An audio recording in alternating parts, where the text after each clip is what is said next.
ہدایت کے لیے ایک عمل یاد رکھیے. کسی بندے کا عقیدہ ٹھیک نہ ہو، کسی بندے کے عمل ٹھیک نہ ہو، ماں باپ کا نافرمان ہو،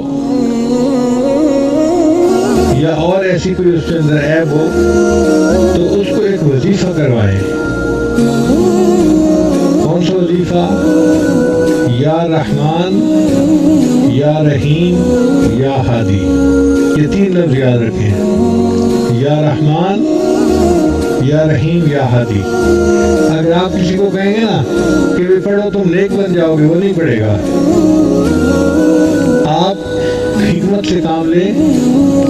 اگر کوئی بچی ہے بے نمازی ہے، دنیا کی طرف لگی ہوئی ہے، دین کی طرف آتی نہیں ہے، تو اس کو کہے کہ بچہ یہ عمل کرو، ہر نماز پڑھو، اور نماز کے بعد یہ 21 مرتبہ یا رحمان، یا رحیم، یا ہادی. اور اگر نماز نہیں بھی پڑھتی تو ویسی دن میں 21 مرتبہ پڑھ لے یا رحمان، یا رحیم، یا ہادی، تو تمہارا رشتہ اچھی جگہ ہو جائے گا.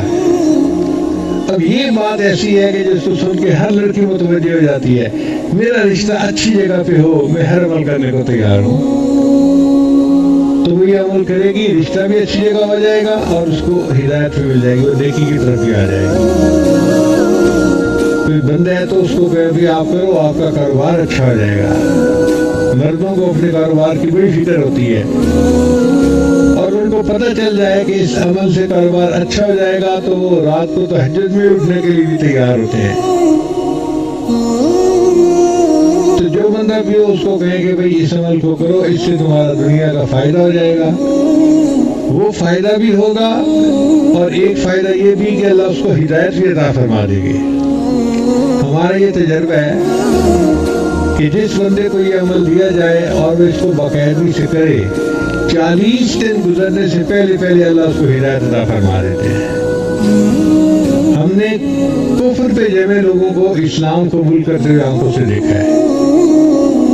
تو یہ ایک بڑا عظیم عمل ہے، یا رحمان، یا رحیم، یا ہادی. اور اپنے لیے بھی پڑھا کرے اس کو کبھی کبھی 2-3 دفعہ پڑھ کے اللہ سے دعا مانگے کہ اللہ ہمیں آپ نے ہدایت دی، اب ہدایت کے اوپر ہمیں جما دیجیے.